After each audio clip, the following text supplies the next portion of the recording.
record. All right. Hi, everyone. It is episode 26 of Behind Our Science.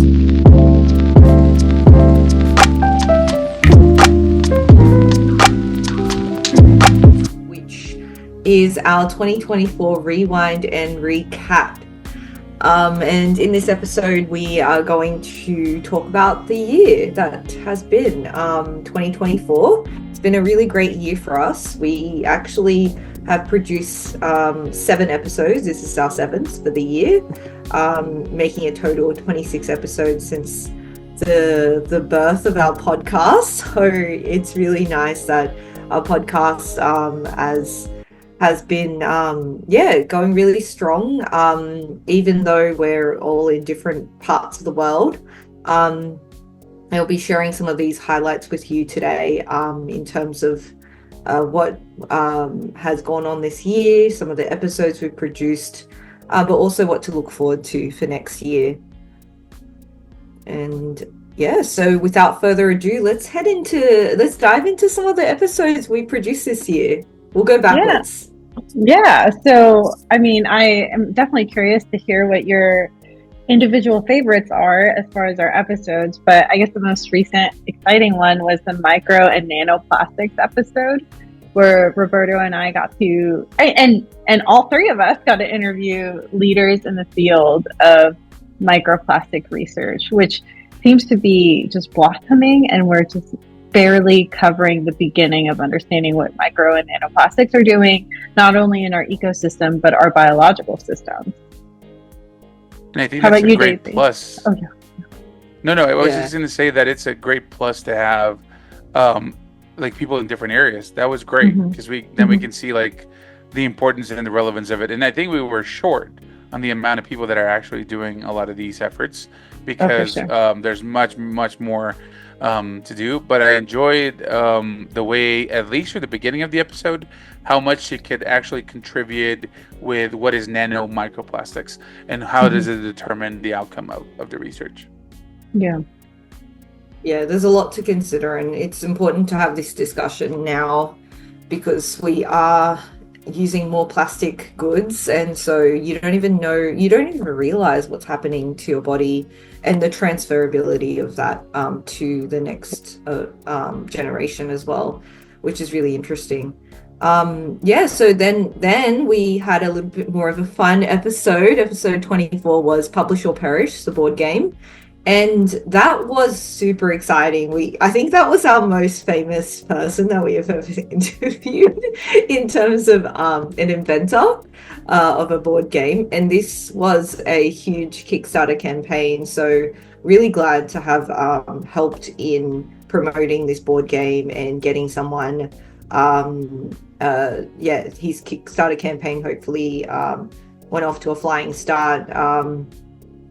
Because this game is now available for purchase, and it talks about a really important concept in academia, which is that need to publish or we literally perish. I think we need to do a recap episode with him just to make sure just to see how things are going. That would be really well cool. I pre-ordered it and I gave him my shipping address, so hopefully I'll have it by so we can play it in the future. Play it together. Oh, yeah. Well, he has a lot of. At the conference. Yeah, but he has a lot of orders, and I think that's also something to people be. I mean, we talk about industry, so that's another industry. I mean, you're working around that, and something positive that came out of that episode is we got a publication out of that episode. We did. Oh, it's so funny, right? We actually very strange. We talked about Publish or Perish, and literally it was our first episode that translated into a publication. So we're now like the three of us are co-authors, which is crazy. Now we should publish our plastics and like a literature review. Like now it's a literature review with experts, right? Literature. No, that was amazing, and I think that helped a lot of the understanding that we have on how other people are making efforts to not just stick with like traditional science. So I think that's an amazing episode that we got to be a part of. Yeah, definitely. Right. The one after that was episode 23, Wellness in Science, and a recap of pathobiology, the conference of ASIP in 2024 in Baltimore. That was a really special episode for me. That was probably my favorite of the year because I got to interview all the members of ASIP and get to hear from them on the importance of wellness, which is a topic that ASIP is really passionate about, and we as well are, because it is just so easy to get stuck in a rut and just like working 24/7. Sometimes I even have dreams about my research, and so like literally I am working 24/7 even in my dreams. So it's important to detach and just have that work-life balance and somehow keep that in the back of our minds when we are working, because it can consume you. And so therefore we need to actively think about wellness and how we can incorporate that into our daily lives. And hearing all the different strategies that people in our membership have been doing, that really helps, because at least firstly gets the conversation going, and secondly it gives you those ideas for how we can start incorporating that too. So that was a really valuable episode. No, I think it was useful to understand a lot of what people are doing behind the science, but also because of our links to the societies, right? I mean, HCS was there, ASAP was there, and so we were able to do that while being part of like the other sessions, sharing sessions, and then we like science and all that. So it's a well-rounded episode just because we get to show all of it. We also went to the poster session, and so that helped with the interactions between really trainees. That was really fun. Yeah. Well, people, I don't know how much people enjoy it as much as we get content, but they're nervous, and they're always like hesitant is like what to say, right? But it's always useful to see what other people think about these sessions, because it's always stressful. So it's not as easy to just show up just with a camera and just ask them questions. So that was interesting. I guess the next one that we had was we sort of like went into the Capitol Hill Day. So we showed a recap of what I experienced on Capitol Hill Day, but also we did poetry and science, which was very interesting as well. Again, learning about what other people do. But as for the portion of the Capitol Hill Day, I mean, I've been more and more involved with research, science, and policy. Something that is not very, we call it sexy. It's not attractive to be talking about research, science, and policy, but it is important, right? And so these things had led me to areas that I did not know about. So, for example, I went to the White House. I went to the actual Capitol Hill. So those things, talking to people that do science, but also that make law, that don't know about science a lot, that helps with understanding how much is dealt inside of the people that are doing the actual proposing of laws, or making sure that it helps. So, and I think that's something that we like to do, because we encourage that those things happen and people get involved. And as someone that, again, I got involved because I wanted to learn more about it, but as I've learned more about it, I have been more and more in depth of what things are happening. But because, I mean, again, like I said, the poetry and science, Daisy, that was someone that you knew. That was a very interesting thing. Yeah. Yeah, from back in my Harvard days at the Harvard Medical Postdoc Association, he was the chair of our organization, and I didn't even know he dabbled in poetry on the side until I saw on his Twitter and Instagram, and then this was just a perfect person to interview to find out how to incorporate those two elements together, because it is something we kind of disassociate. But we have had some episodes where we try to kind of combine the two. We had the art and science episodes, music and science. So this was just another one to add to that list of how we can combine the creative side and merge both hemispheres of our brains. Yeah. So it was really cool to do. Yeah, totally. And then we also had our Black History Month episode where we got to learn about the origins of the Harvard Black Postdoc Association and all the resources they provide, not to just Black postdocs, but any postdoc through their website. And we also got to, and this was through Dr. Vanessa Sue Waclesh. And we also did a little interview with Dr. Nathaniel Lardy, who we all know through ASIP and HCS. And I'm sure that I'm not alone in absolutely adoring Nathaniel and thinking he's amazing. So it was really fun to have him. We love you, Nathaniel. Not that sure. No, of course it is. And I think the last one would be episode 20, right? And I think that one was... It took a while to get that going because it was hard. I got to interview George Perry, who is, I have to say, that's the most famous person I've interviewed so far.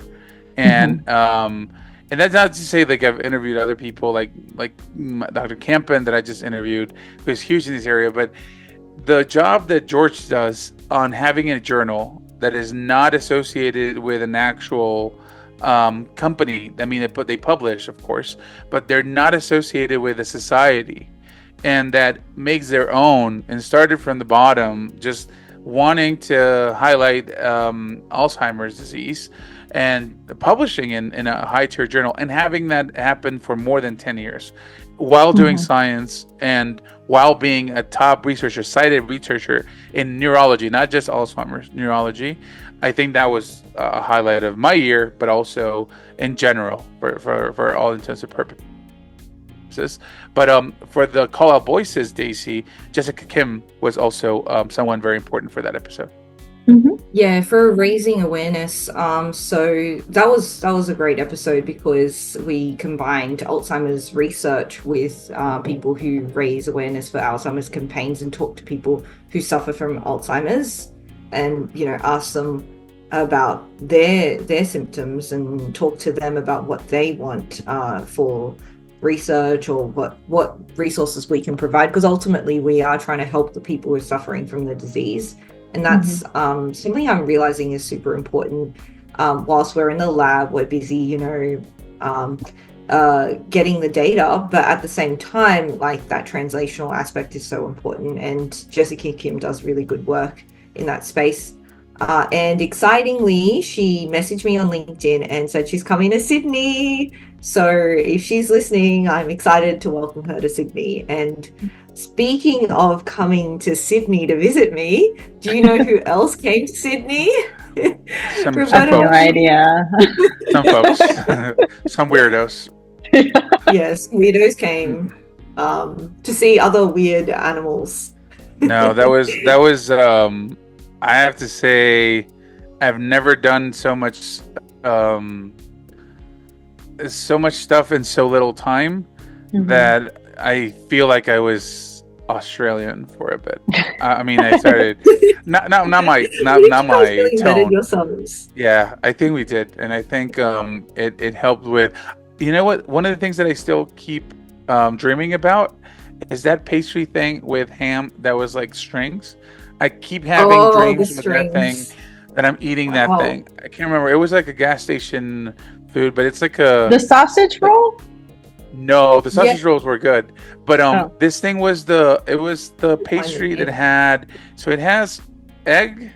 Daisy, is that eggs? Yeah. It was like ham cut in like shredded fries.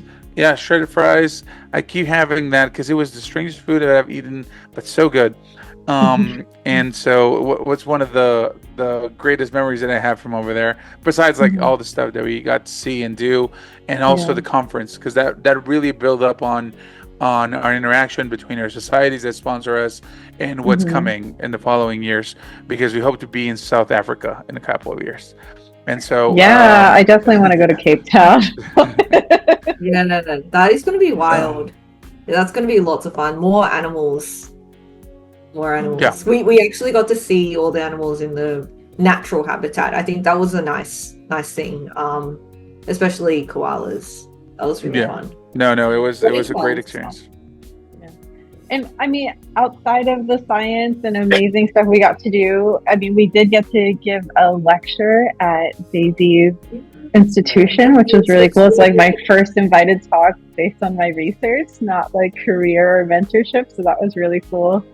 I Roberto also separately went to New Zealand for a little bit. And it was really special because I got engaged while in New Zealand, so that was really nice. And didn't know that. That's definitely the highlight. Congrats, Vik. That's the biggest highlight. It's a great place. I have to say, like driving through New Zealand, I was driving through that whole country. Well, not that whole country, but you know what I mean. Yeah. But while driving there, I was like just thinking how fortunate these people are to see like all that scenery and feel. I mean, they might feel like, this is common, right? Like this is just like our everyday life, but it's such a beautiful place to be at. It's amazing the type of. I mean, even like looking at the amounts of sheep, which is absurd. Was a highlight of my trip. But yeah, I mean it's such a great place, and such a nice place to visit. I remember one of the highlights of over there. We went to a place called Rotorua, and so and even saying that, I mean, the place was near a volcano area, and so my wife told me like when we go, there's gonna be a smell, and it's very present.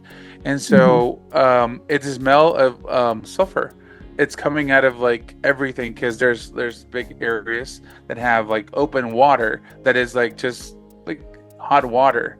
And so what you get to experience is like the smell is absurd. It's like rotten eggs and is all over the place. But one of the highlights is that city also like their parks, they have like these areas where you can sit and like there's just water flowing.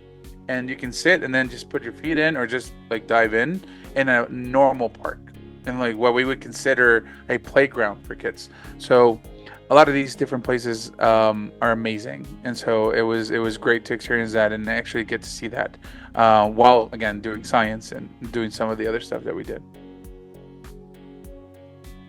Yeah, no, it's amazing. The scenery is just absolutely gorgeous. And I've been there once in my life and I need to go back again, especially since it's so accessible. So yeah, I really want to do South Island because I think I've only done North Island and I think Vik, you did South Island. I went. Yeah, I did both. We only did one night in North Island, but South Island was like, I mean, I'm a little obsessed with Lord of the Rings, but it was legit. Like everything was Lord of the Rings. Like just every scenery you could place it in some sort of way in the films. It's stunning, just chef's kiss, 10 out of 10. Yeah, I need to go. Place. And so the last thing is so as we were discussing and that's great about what you shared about getting engaged, Vik, but there's also been some highlights from this year. You moved, and so that was a big move. You're joining us I moved. Yeah.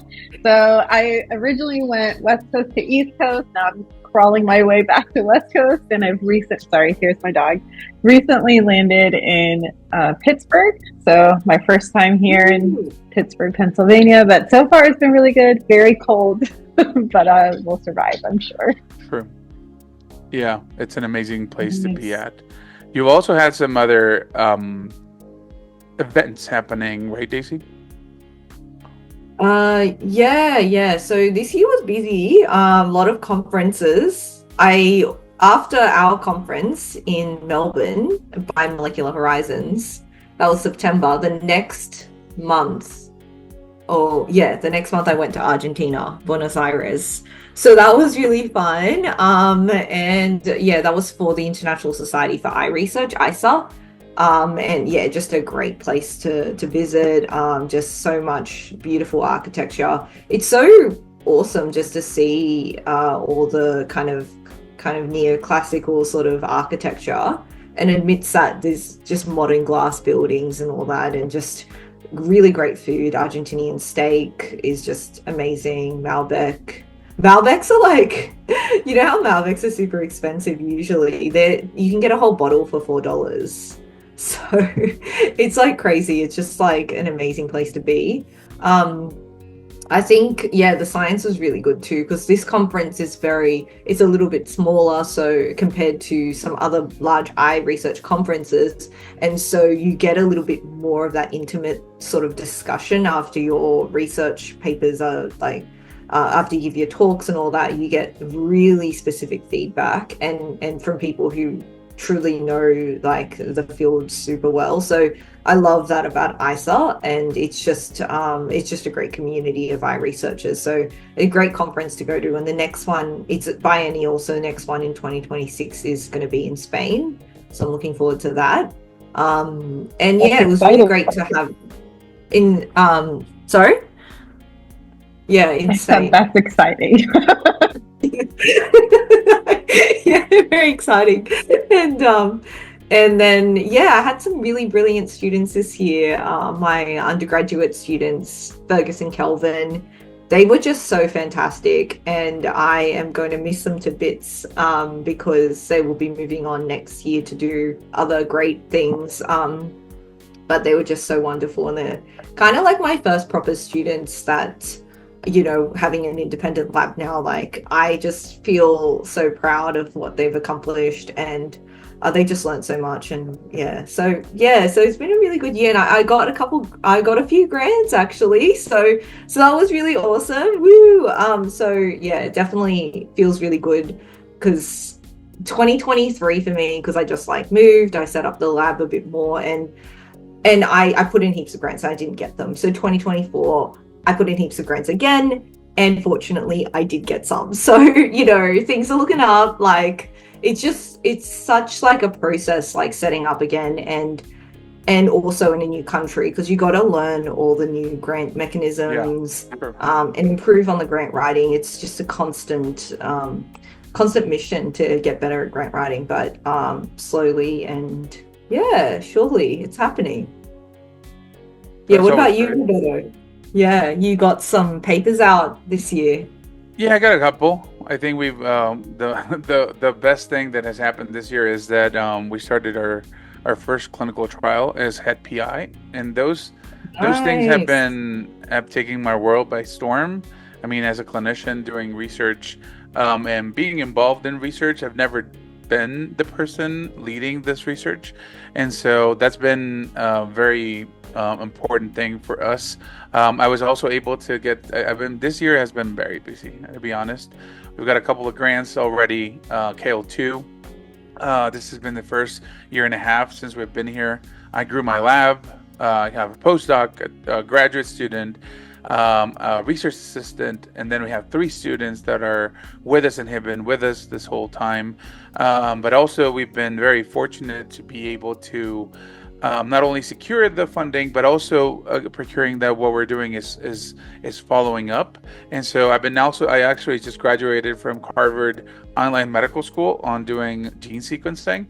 And so I've been taking a couple of classes for advancing our knowledge, because my lab is now shifted from doing a lot of vascular and some diabetes stuff to now we're fully blown diabetes in mitochondrial and also on exercise. And so it's shifted a bit, and I think that has helped with identifying your place in our new niche. And so that has helped with identifying new opportunities and collaborations. We just did our first industry grant, which is something that I was not aware of how to do.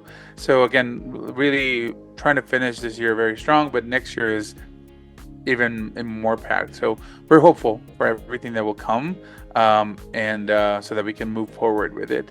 But now where we're going to leave you guys is some footage that we have from that actual trip from Australia and New Zealand. And when we come back, we'll talk about next year episodes. So we wanted to share with you all some of the footage that we got while we were down under in Australia. This year has been a fantastic opportunity for our podcast to go overseas. We visited Daisy in her home institution at UNSW. We're very fortunate to be invited to present and give a talk about our science, but also most importantly about the work that we're doing for promoting science, but also the podcast in the setting of this meeting called Biomolecular Horizons. And it was a fantastic opportunity for us. We were able to showcase our science, which we did individually, but also because we were very happy through science to communicate some of the messages from, again, our home institutions, but also from the societies that sponsor us, as it is ASAP and HCS. Based on this, we also had a lot of interactions with multiple fantastic researchers, with people that share the same interest in scientific communication. And this was, to be honest, one of the most fulfilling opportunities that we've had to travel, not just for the podcast, but individually.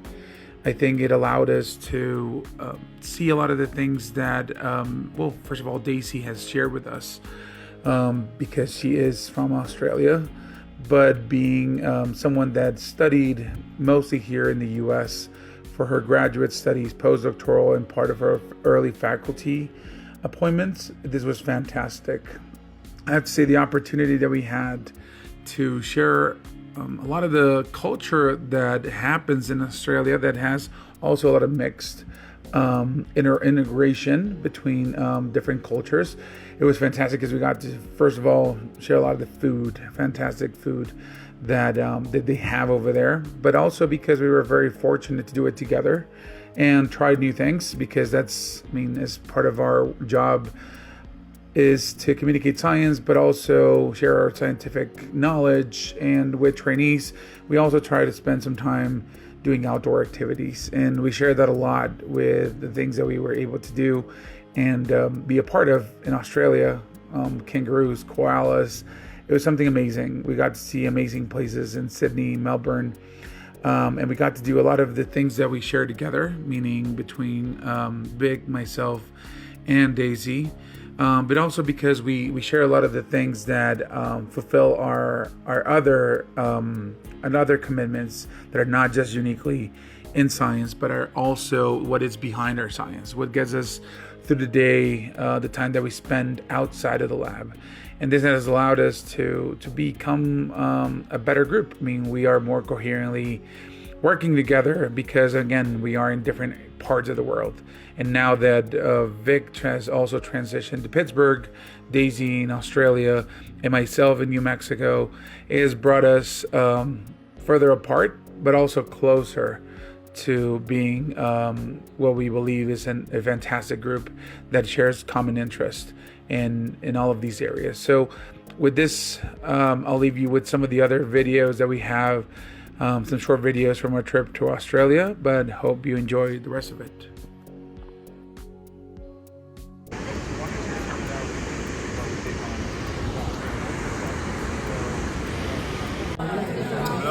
It's very good, yeah. It's like an Aperol Spritz, but not Aperol. Made it to the ocean. I thought it was a picture. I'll do a little bit of this. Ooh. I guess it's... We found if he's one. Down, this is a good spot then. Let's look. Right? Hi, Jordan. Hello. It's great to meet you at Biomolecular Horizons. What have you got there? Oh, so I've got this really cool GenScript branded drone. I'm going to use it to get some cool aerial photos of my DNA sequences.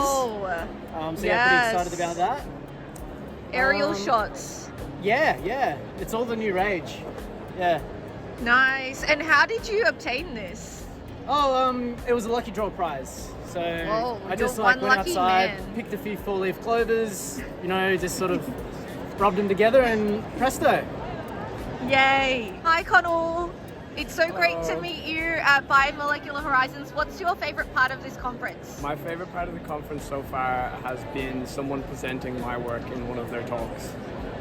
Yay. Hey everyone, so we're back.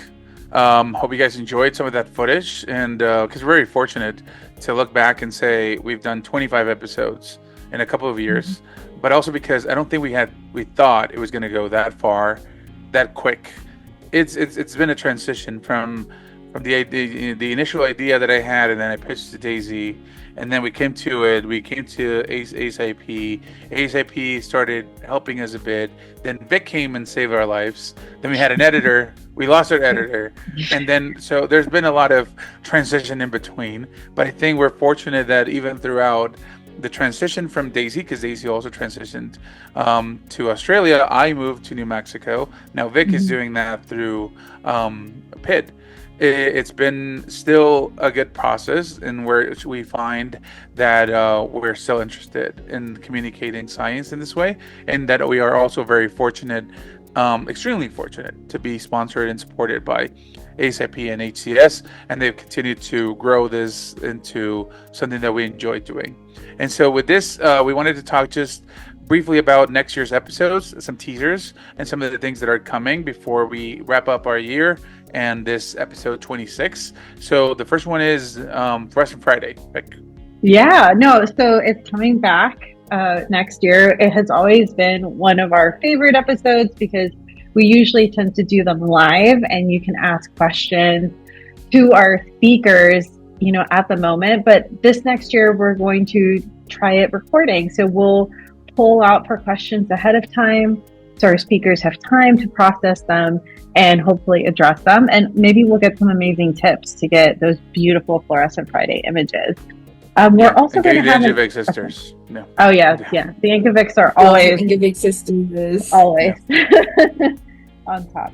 And we're also going to have a science outreach episode. That's something that we do science communication every month with this, nearly every month with this podcast.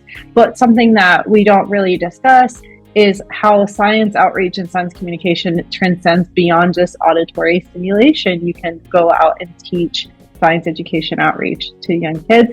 In fact, we're going to interview Nikisha Rutledge, who was the 2025 ASIP Young Scientist Leadership Award winner. And we'll talk about her amazing, I think it's a nonprofit called Sci in the Chai, and it's about her reaching out with science education to youth in Chicago. And it's going to be an amazing episode. Yeah, I can't wait for that. I think the other aspect that we want to incorporate more is interviewing people who sponsor research, so foundations and charities that support the research we do. Some of the notable ones that I've received funding for, like Bright Focus Foundation, who support brain and eye research, Mito Foundation, that's based in Australia, that supported me this year, and they pretty much specifically focus on mitochondrially inherited diseases. And so, yeah, they're just so wonderful, and not only just hopefully we'll get to interview the people who are behind these great organizations, but also some of the donors who donate money to these organizations that then support researchers like us who can do the work, particularly since sometimes it's really a huge challenge to get some of the government funding. And so this is another great way to further our research through these organizations. Yeah. Yep. So I'm especially looking forward to that because I just happen to be wearing their sweater. But PSC Partner Seeking a Cure is like one of my favorite foundations. They support research, but they also do patient advocacy and care advocacy for patients with PSC. So these foundations really are the bread and butter for scientists like myself who want to get started and make a difference in not only basic science research, but hopeful clinical translation for treatment. Yeah. And then, of course, we will be filming live from Pathobiology 2025, which will be in Portland, Oregon. Super excited for that because I just love Portland. I visited this year and I just had such a great time. And I just want to go back because the food is fantastic. They have really good ice cream as well in Portland. Yes, it's just like a great city. Yeah. And so, and of course, we'll see. I got some suggestions, Roberto. Don't worry. I'll send you to the right spot. That's always good. Yeah. Another one.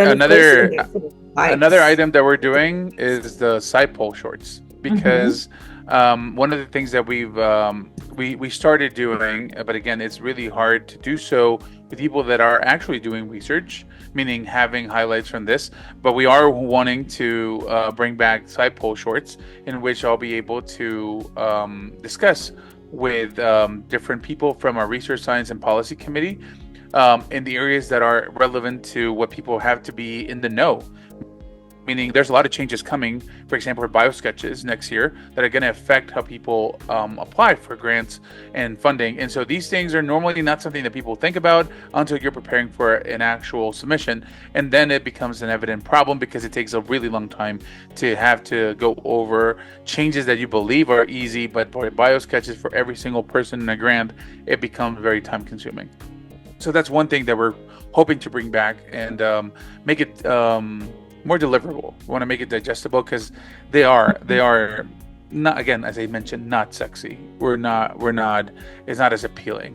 And then the last one, and it's something that I've been cooking for quite a while. I mean, my lab does research on diabetes, but we are very close to securing an interview with the ADA president, Charles Henderson, so that we can talk about the challenges that diabetes research presents, particularly from the NIH standpoint, and what the American Diabetes Association can do for people. My lab is very much part of all of these initiatives, as I'm part of leadership for them, but also because we're relevant in the area of Know Diabetes by Heart, which mixes the changes that people see and observe and are evidently translated from the American Diabetes Association, but also from the American Heart Association. So we're very much excited to have that done, to highlight it possibly in our November episode, which is Diabetes Awareness Month. So there's a lot that we're hoping to transmit to you guys, that we hope to be bringing, but as well, we hope for suggestions. If anyone has any suggestions for any episodes that we might be able to do, we're very happy to take suggestions. But with that in mind, I mean, we're going to wrap up this episode with just wishing everyone happy holidays, that everyone has a very nice time off from research, does spend some time with family, friends, whoever you find close to you, but also that you find a time to reconvene on what happened last year, as we just did for this episode, and then you find more and exciting avenues for next year. So from Behind Our Science, thank you guys for this last year, and we're hoping for a great 2025. Thank you guys. Thank you. So thank you everyone for tuning in for this last episode for 2024, episode 26 for our rewind and recap. We hope you guys have a fantastic break. Hope you guys have spent a lot of time with your family, friends, but also we look forward to a fantastic 2025. Please don't forget to subscribe, like our videos, our audio, and we'll see you next year.